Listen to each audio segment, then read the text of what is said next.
começo, presidente, agradecendo o apoio. Vamos tratar sobre o assunto da CPI, das Cortes Superiores do Poder Judiciário. E o primeiro ponto é agradecer o apoio que recebi, inclusive aqui, cito o próprio presidente como um dos subscritores, o que muito me honra. O apoio da sociedade, a manifestação das pessoas nas ruas, a compreensão de que é necessário abrir a chamada caixa preta do judiciário, porque ninguém numa república democrática pode se colocar acima da lei, mesmo quem tem a atribuição de julgá-la. Esses apoios fortalecem a compreensão de que este é o momento de fazer essa discussão, mas é preciso tratar também e orientar as pessoas, informar as pessoas do andamento daquilo que estamos fazendo aqui no Senado Federal. As etapas previstas que cabiam a esse senador subscritor e aos outros 26 colegas foram cumpridas, assinaturas colhidas, requerimento apresentado, assinaturas conferidas. Após esse momento, ocorreu o pedido, a retirada de pedido de assinatura por parte de 3 senadores da República, o que é um exercício do direito desses parlamentares, exercício que eles têm, momento que eles têm para fazer a retirada, essa mudança de ideia, até o momento da publicação. O presidente Davi, amigo nosso e eleito com nosso apoio, nosso voto, no nosso entender mal orientado pela Secretaria-Geral da Mesa, determinou o arquivamento do requerimento de CPI, por insuficiência no número de assinaturas. Ocorre que, presidente, o nosso regimento interno é absolutamente cristalino quando no artigo 244 determina que nos casos de proposição dependente do número mínimo de subscritores, como é o caso de um pedido de CPI, se com a retirada das assinaturas esse limite não for alcançado, o presidente a devolverá ao primeiro signatário, dando conhecimento do fato ao plenário. Então, este é o procedimento correto.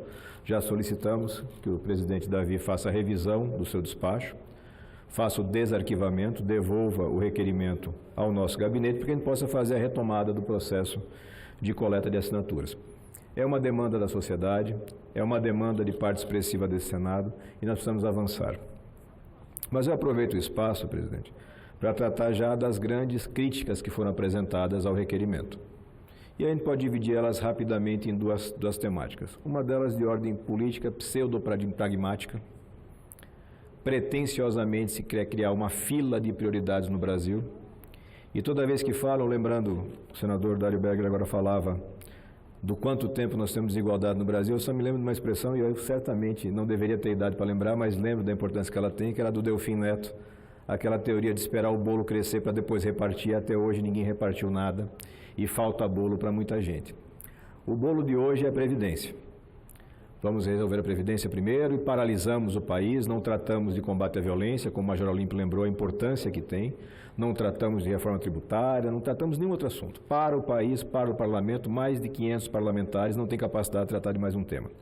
Esse é um falso pragmatismo. E a sociedade já está suficientemente esclarecida para saber que isso não cola. Outros pontos que foram levantados são de ordem técnico-jurídica. E aí o cidadão comum é muito difícil e alguns colegas adentrar na seara técnica, é natural. Primeiro ponto que se questiona, pode acontecer uma CPI do Judiciário que analise atos ligados ao Judiciário? A história já nos mostra, em 1999 tivemos uma CPI do Judiciário neste mesmo Senado Federal, neste mesmo plenário, e que resultou em excelentes frutos, aquelas investigações ligadas ao TRT de São Paulo, inclusive com cassação, prisão de um parlamentar ocupante de cadeira aqui nesse próprio Senado. Então, a história mostra que é possível fazer CPI aqui, tratando de assuntos ligados ao Poder Judiciário. O que não cabe fazer? É uma comissão parlamentar de inquérito que tenta invadir atribuições do Poder Judiciário. Então, uma CPI não pode ser uma casa revisora de decisões judiciais. Nós não podemos questionar méritos de decisões judiciais. Mas nós podemos questionar, sim, a operacionalização das Cortes Superiores, que é flagrantemente inadequada, ineficiente e desigual.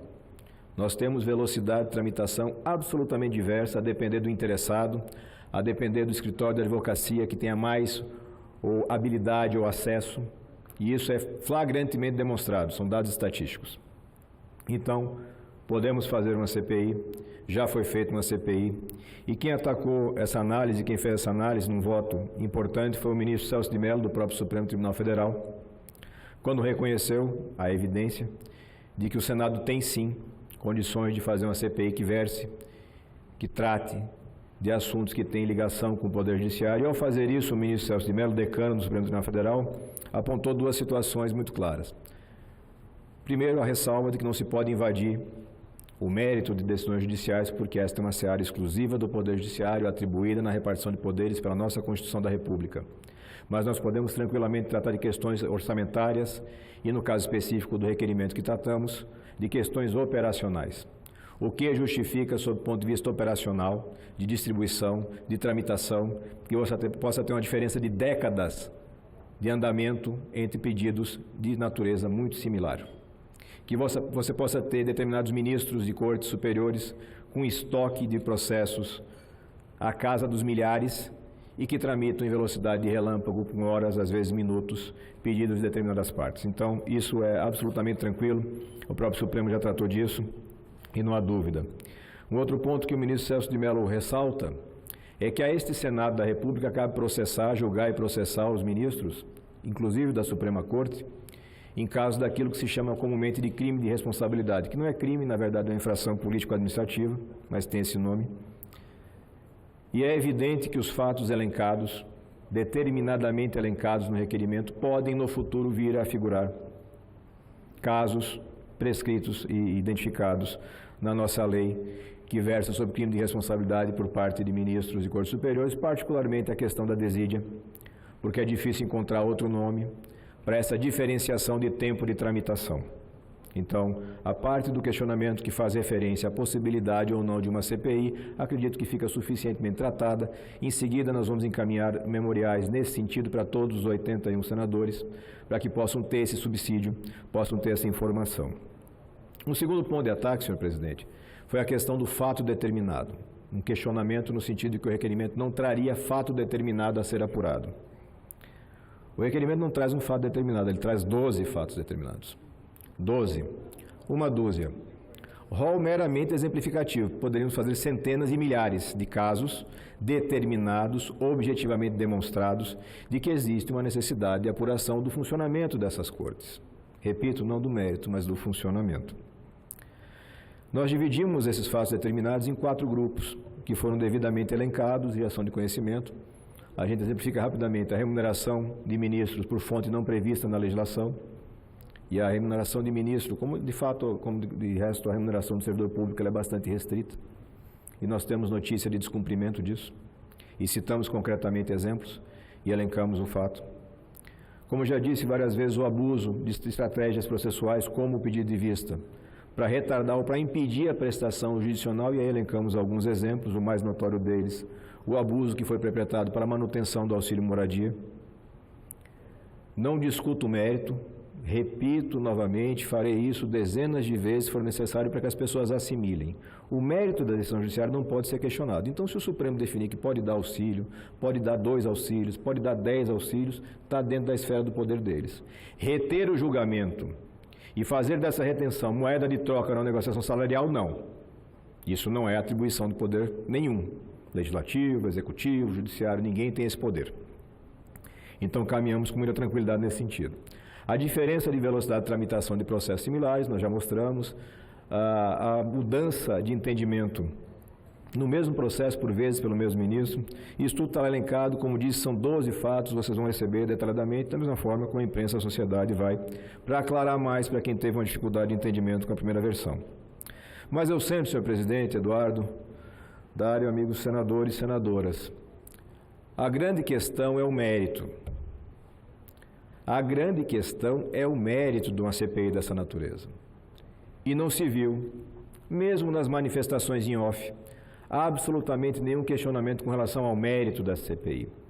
É absolutamente inadiável a necessidade de se investigar e se investigar profundamente o funcionamento das Cortes Superiores para que se possa apresentar soluções para esse funcionamento.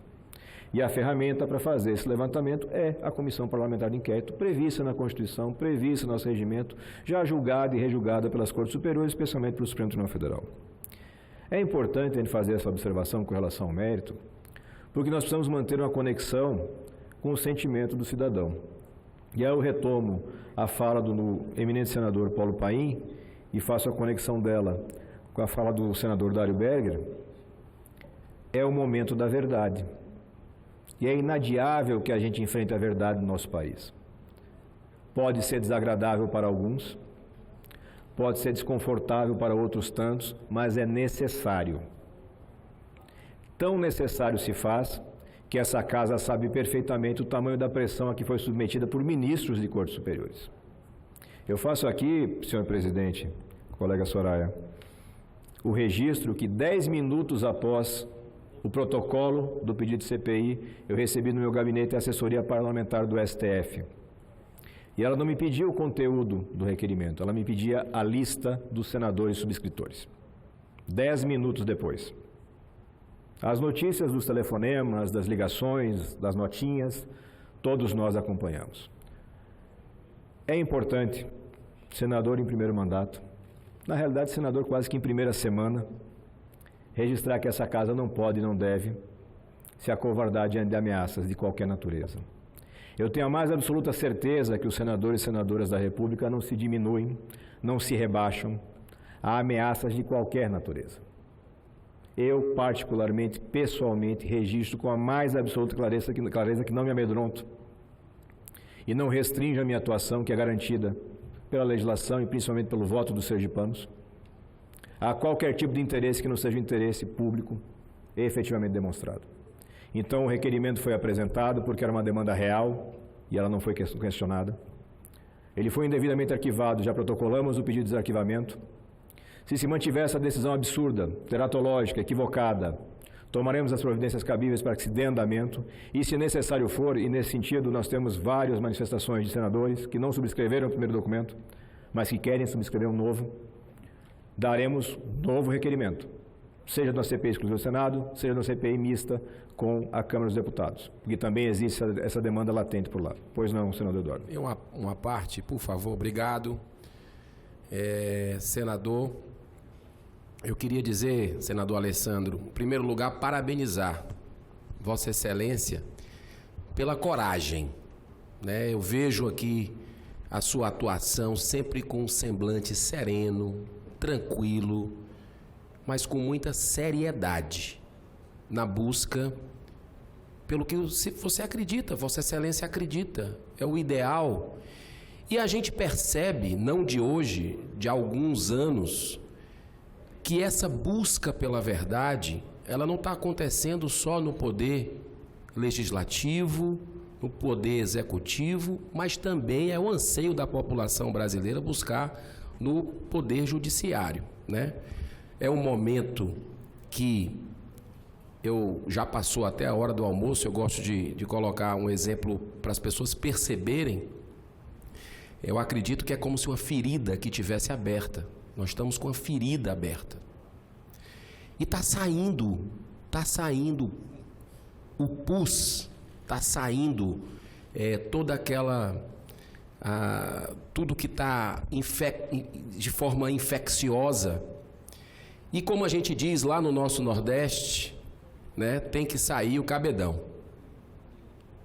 Então, é muito importante, não é caça às bruxas, absolutamente, o senhor deixou claro mais uma vez, o objetivo é se buscar abrir caixas pretas que hoje deixam os poderes brasileiros longe da população. Eu falei que o presidente Davi, logo quando ele assumiu, que um dos grandes desafios do novo presidente, que é uma pessoa extremamente habilidosa, humilde, né, e que quer ver a coisa correta, eu falei que o grande objetivo dessa casa é se aproximar da população brasileira, porque estava um hiato muito grande. E talvez pela primeira vez a população brasileira, pelo menos dos últimos 10, 15 anos, ela está confiando em nós, senadores e senadoras, como nunca. Eles estão dando um voto de confiança que começou na eleição da casa, aqui, daquela batalha que houve aqui, e ela está dando crédito que a gente vá fazer um bom trabalho, que a gente vá buscar encarar certos paradigmas que precisam ser encarados. E Eu acredito que Vossa Excelência está coberto de razão em buscar novamente, se vai fazer outro requerimento, se vai buscar novas assinaturas. Eu já assinei a primeira vez, vou assinar a segunda vez, porque acredito que o objetivo é investigar o papel da nossa casa. Não é porque o Supremo Tribunal Federal ele está há alguns anos usurpando o poder dessa casa legislativa, com vários temas. Não é por isso, não é um revanchismo, é porque tem situações que precisam ser esclarecidas. Eu, por exemplo, sou favorável a um mandato, que os ministros têm um mandato. É 10 anos, é 12 anos, mas como é que é? E eu acredito que a carreira do magistrado, ela precisa ser escolhida até para ter mais independência. Hoje é o presidente que escolhe, mas eu acredito que deve ter um processo onde os próprios magistrados definam, pela meritocracia, pelo tempo, pela sabedoria, eles possam chegar a ser ministro do Supremo. Eu acho que o Brasil tem que ser repensado, no meu modo de ver, esses processos de escolha têm que ser repensados, como discussões que existem também no Brasil para a questão de impeachment, né? Muitas vezes chega no presidente do Senado, como a gente tem visto ultimamente, e fica na gaveta. Tem fatos, tem apelo popular, mas fica na gaveta. Então, eu acredito que tem que ser repensado para que líderes de partidos, senador Dário Berger, líderes, senadora Soraya, senador Exalci, possam, sei lá, um número de 7 líderes, eles possam requisitar que tenha andamento, né? Que o processo de impeachment possa ocorrer, porque essa casa, ela é da competência dela também fazer isso.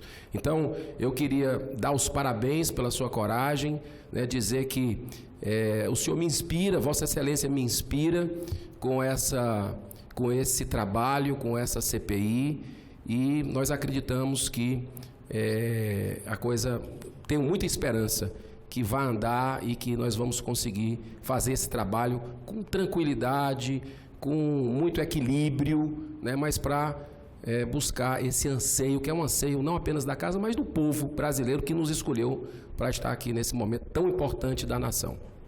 Obrigado, senador Eduardo Girão. É efetivamente isso. É dar seguimento àquilo que se comprometeu em termos de mudança, em termos de renovação. As mudanças nem sempre são sem dor, né? Algumas evoluções têm etapas mais duras, mas essas etapas precisam ser enfrentadas. Não dá mais para se tolerar no Brasil democrático, que nós todos desejamos, autoridades que se coloquem acima do bem e do mal, autoridades se coloquem como absolutamente inatingíveis pela lei e por qualquer órgão fiscalizador. Como disse e citei, o próprio Supremo Tribunal Federal já reconheceu a possibilidade de que a CPI aconteça, estabeleceu limites, esses limites estão sendo seguidos e é preciso que dê andamento com respeito, com equilíbrio, com eficiência, mas principalmente com a certeza de que o Brasil precisa avançar. Chega desse Brasil das impunidades e das mega autoridades que se escondem. O cenário ideal, senador, é que nós tenhamos uma casa sem gavetas. Obrigado. Senador, gostaria de fazer uma parte para parabenizar Vossa Excelência pela coragem, pelo que enfrentou nesses últimos dias. Com certeza não deve estar sendo fácil.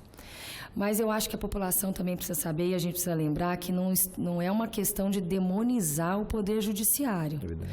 Né? Então, às vezes, levam essa imagem e não é isso.